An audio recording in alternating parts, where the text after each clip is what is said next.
was a dark night, and getting later by the minute. The old clock struck 3:22 a.m., and the vegan cheese on my bamboo mouse trap was already gone. I turned toward the window, and it was still raining. Suddenly, lightning lit up my 18-foot hedge of bamboo multiplex, and I knew the rainy season had just begun.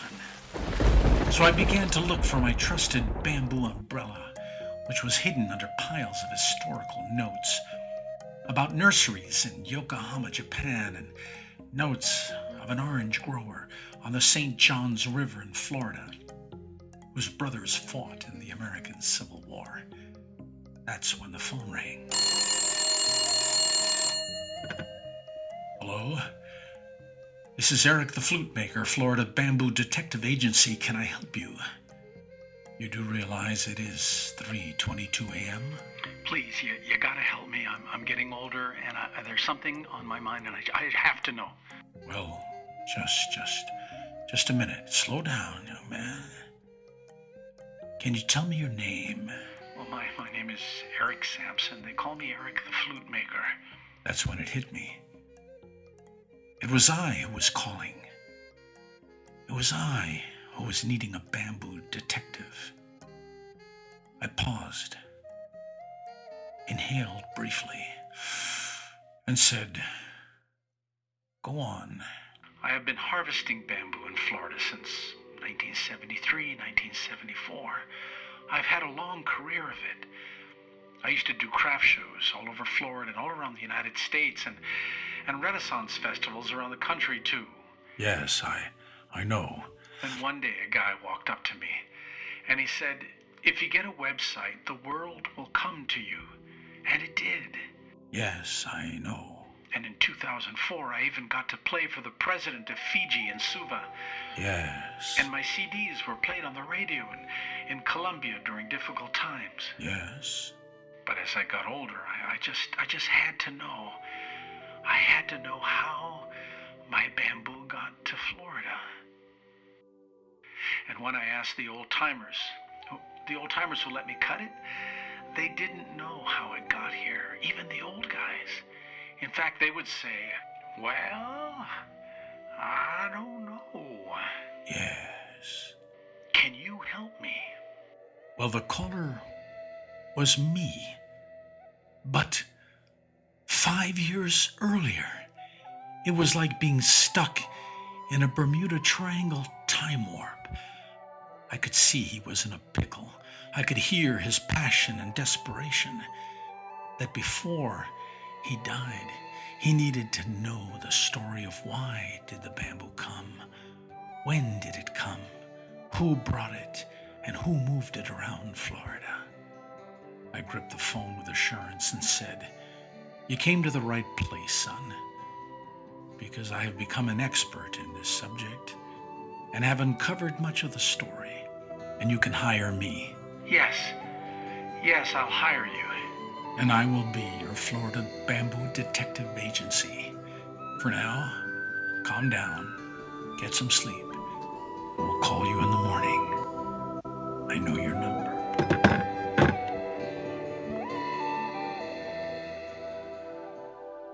Before long, the most valuable of all arts will be deriving a comfortable subsistence from the smallest area of land.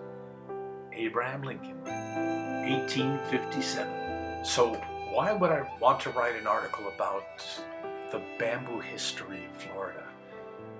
Well, it was these guys that definitely gave me a career, and I'm so passionate about it.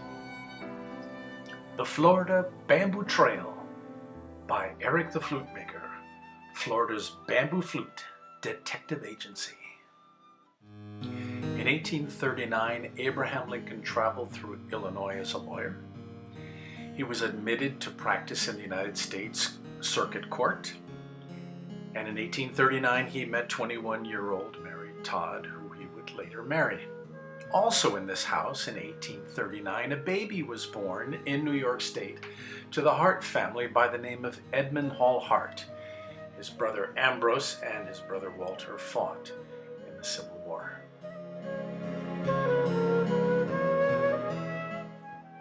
Edmund Hall Hart is ground zero concerning my flute making career. He not only revolutionized the orange industry in Florida, but he had an exotic garden and he would pick up plants from all over the world. And one of those plants was called Bambusa argentea striata. And he got it from Japan. The question that I have is, how did that happen? The answer, my friend, is blowing in the wind. So one of the great clues that I found was this newspaper article that Hart wrote in July of 1886, where he tells about the freeze of January 9th, 1886, and there he says that one of the introduced plants, the exotic plants that was new, actually survived the freeze, and the name of that plant is Bambusa argentea striata, which is our bamboo. So I figure if he had it January 9th, 1886, it is very likely that he had it in a pot or in the ground in 1885. So I began to dig in deeper, and that was Hart's clue for me.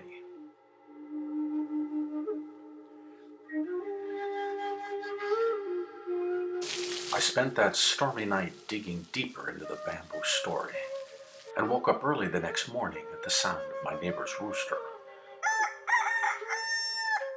with historical notes all over me. The sun was up and the last raindrops were gently falling on my roof and onto my Bambusa multiplex when the phone rang. And again, it was me. Well, Mr. Bamboo Detective, what have you dug up? Well, the bamboo story of 1885 begins with an interesting glitch at the World's Fair in New Orleans. Back then, they called the World's Industrial and Cotton Centennial Exposition at New Orleans. But I need to take you back to the last days of 1884 in order to go forward. Turns out, the fair opened 15 days late because the state treasurer, Edward A. Burke, a former Confederate officer in the war between the states, stole $1 million that the U.S. Congress had lent the fair's directors, along with $300,000 allotted for the U.S. exhibit hall. In fact, Burke even stole the state's money too, a whopping $1,777,000, which included most of the fair's budget, and fled to Honduras, never to return again. That's crazy. What else did you find? I found some interesting clues on your man Hart, so try to follow my lead.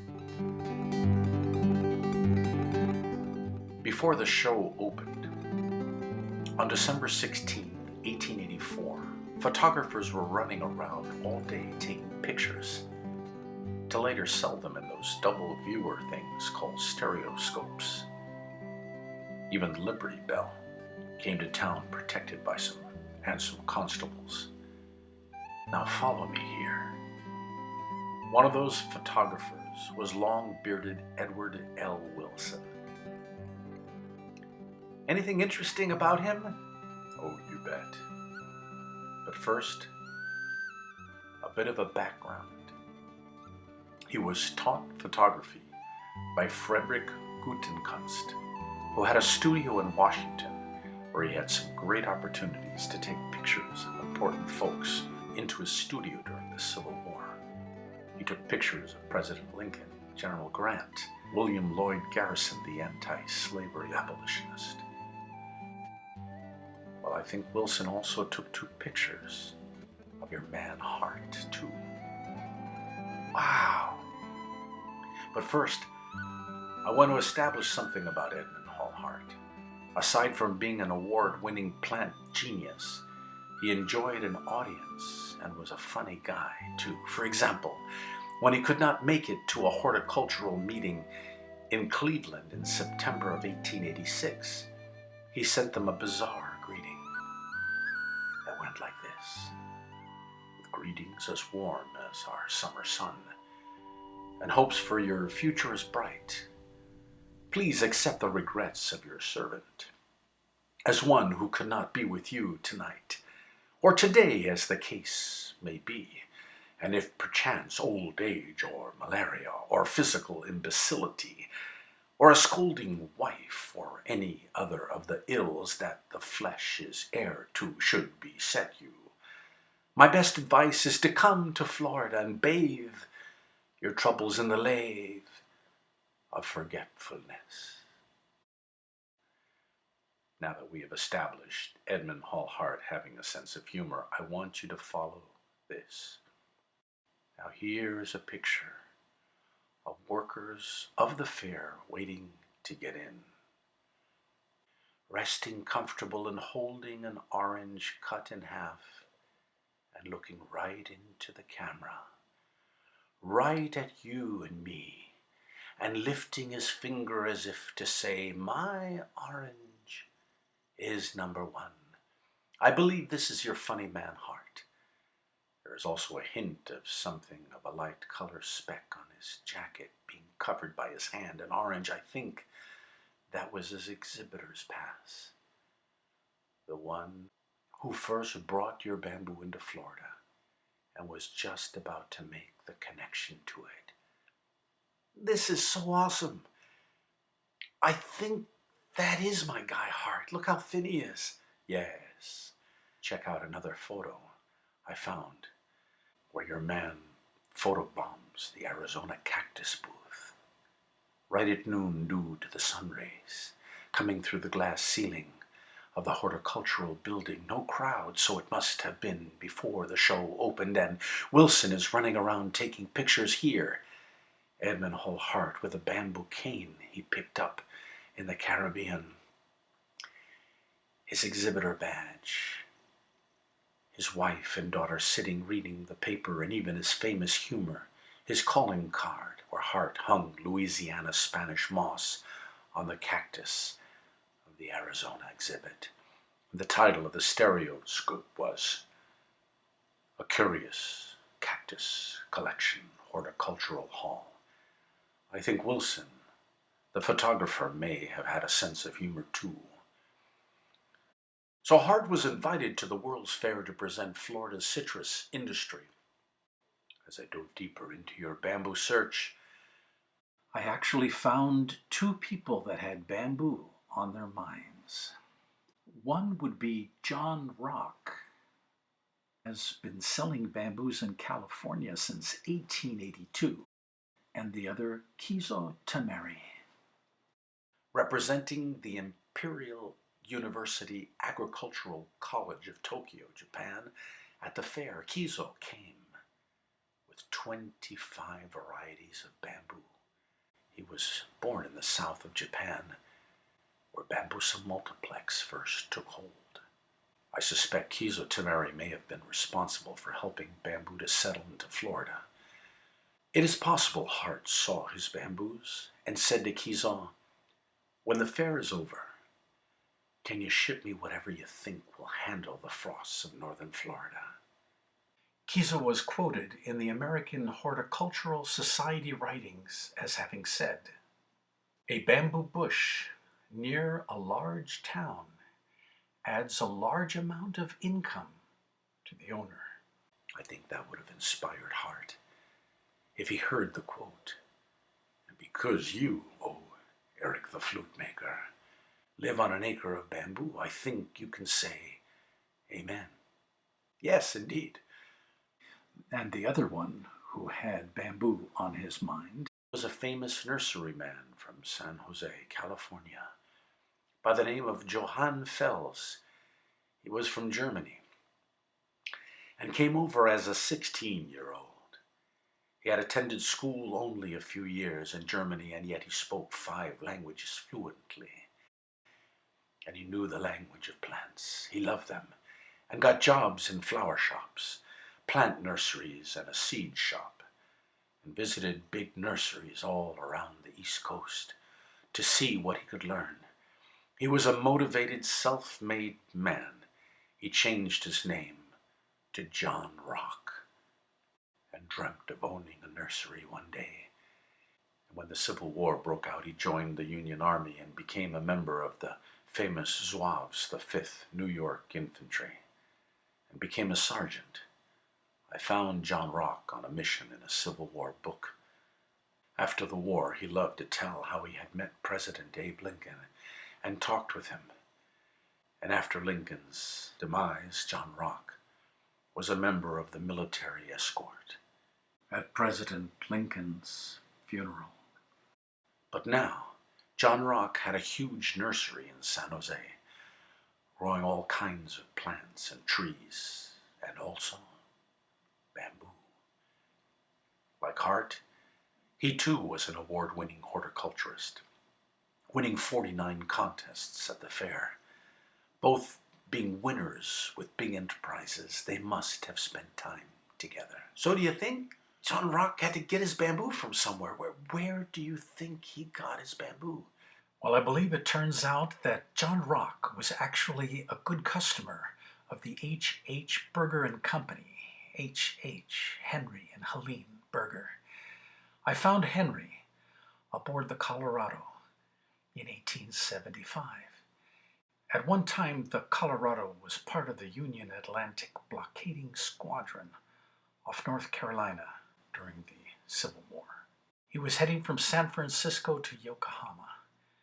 By 1876, he was already in Tokyo teaching German to the Japanese. By 1877, he was already sending plants to San Francisco. And by 1878, he had already established his business in San Francisco, sending out his first catalog around the United States. By 1882, he is advertising in the California newspapers. And because he had an influence and a relationship with John Rock, it's possible that John Rock was a bridge to get bamboo into Florida through a possible meeting with Hart. There was plenty for them to share and talk about. And one scenario is that Rock could have come to congratulate Hart at his booth, and there they are looking at the fountain, which 20 years before was the cistern of the Union Hospital. And here they are talking again about the Civil War and about their accomplishments at the fair. And the theme of bamboo could have very well come up because there was bamboo on the grounds at the fair. And it is also very possible that Hart could have talked to Rock about a letter, an 1883 letter that he had with Meade. They were talking about Hart's frustration of getting tropical bamboos to grow because of the northern freezes in Florida. So the story is that Hart gets his bamboo directly from Japan with a consignment of orange trees. So Rock was a customer of Berger, and Berger was selling bamboo and orange trees directly from Japan. So it is extremely likely that Rock turns on Hart to Berger bamboo. And it's interesting to note that in 1886, when Hart publishes that he has Bambusa multiplex, the catalog of the Bergers is selling ornamental variegated leaf and variegated stem Bambusa nana, and nana was known as Bambusa multiplex. Here is some of my Bambusa multiplex silver stripe, known back in those days as Bambusa argentea striata, and you'll see the stems, and you will see the leaves as variegated. Or maybe it really didn't happen that way. Perhaps it really happened this way. Or Kizo Tamari took his 25 varieties and shared some with Hart, and one being Bambusa multiplex silver stripe. Back in Florida, In 1884, Hart's friend Theo Mead is buying bamboo from an English-German speaking company. And there happens to be one in Yokohama in 1882 set up by Louis Boehmer, who arrives in Japan. And Louis Boehmer starts selling bamboo.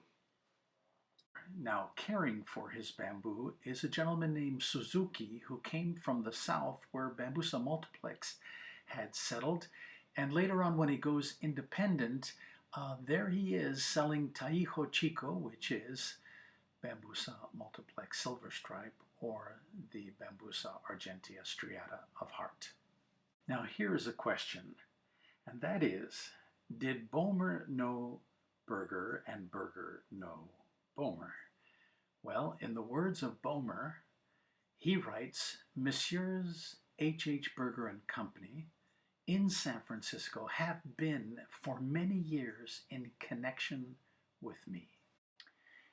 Now, a month before Edmund Hall Hart wrote his article in July of 1886 announcing that Bambusa Argentea Striata survived the freeze of January 9th, a month before that, a very sad thing happened because Henry Berger goes to Germany to do business, and on his way back on a ship, his health not having been that well, succumbs to illness and passes away.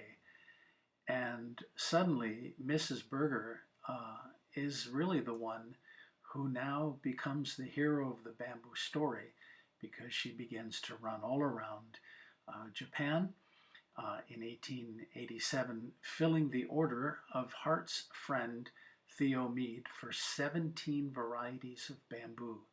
And when she returns, she begins to advertise in the Florida newspaper that she has giant and dwarf bamboos, and Taiho Chico happens to be in Japan a dwarf bamboo.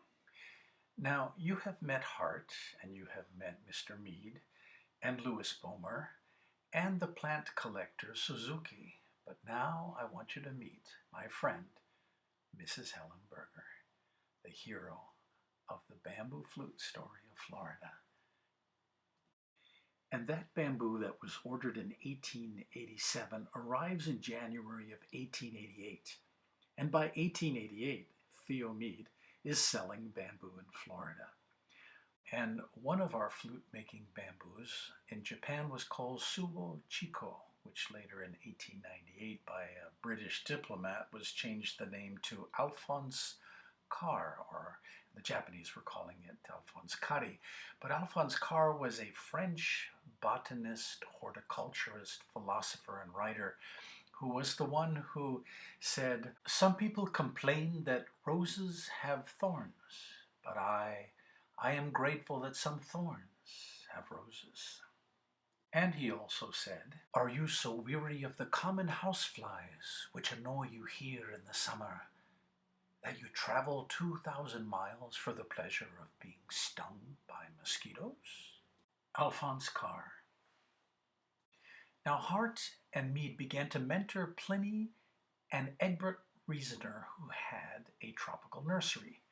Pliny wrote in a letter that he spent a long time speaking with Hart at a horticultural meeting, and then visited Hart's amazing tropical garden. And suddenly an interesting item showed up in the Reasoner Brothers catalog in 1887, the mention of Bambusa Argentea Striata with a description of Hart's words. Did Hart give Pliny a cutting from his clump? I think so, because Hart did that kind of a thing and knew the bamboo would be in good hands with them. In the catalog, Pliny does not put a price because he is not ready to sell it, but he wanted his public to know he had it. 2 years later, in a letter to Mead, Egbert mentioned he was taking cuttings from his old Bambusa Argentea Striata clump to sell. And many years ago, perhaps 30, I stumbled onto that old clump and called the number on the for sale sign to get permission to cut some bamboo to make flutes. The lady said, I could not cut any because it was historic. I never forgot that.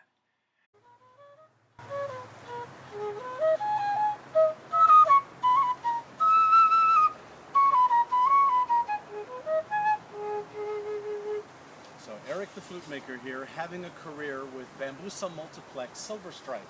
And this is one of the earliest clumps that came in to the earliest nursery in Florida in 1881.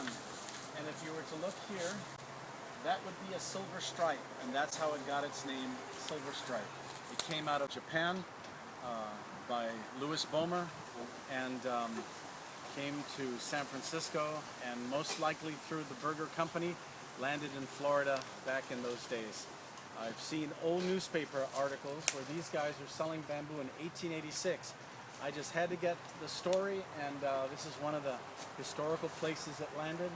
So it's really, really cool to be able to look here and just see the millions of dollars of instruments.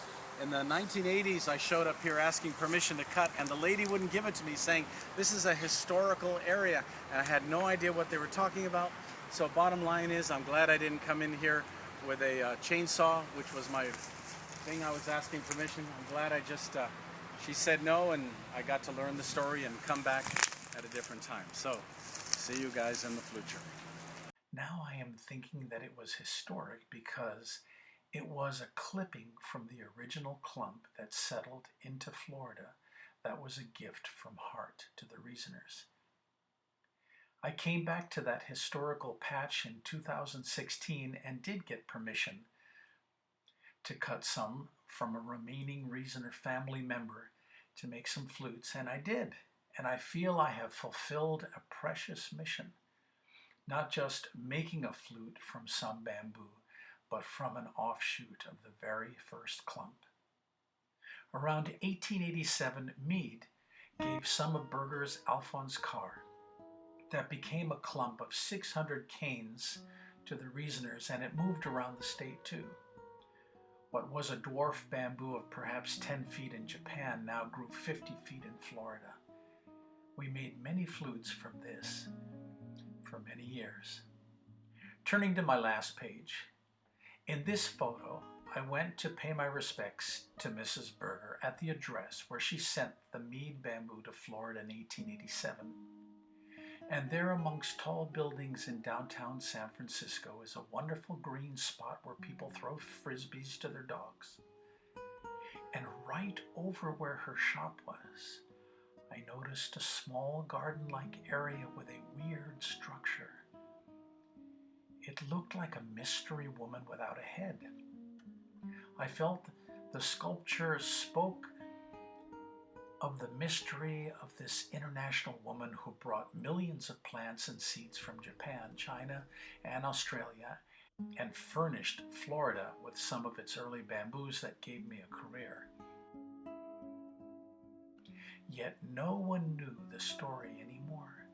It seemed that the remaining residue of her being left an aura of inspiration that hovered over that place, and perhaps sensed by the sculptor who was moved to build a mystery woman on that spot. I saw that she was lost to time and history, but what a joy to bring Helen Berger back to life, to simply say thank you. Thank you.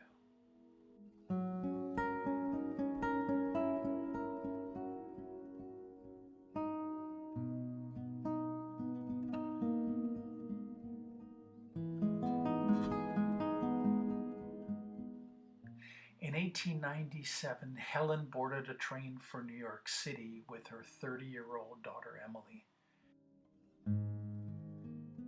And there in the shadow of what would one day be the Twin Towers, sold plants and bamboo stakes.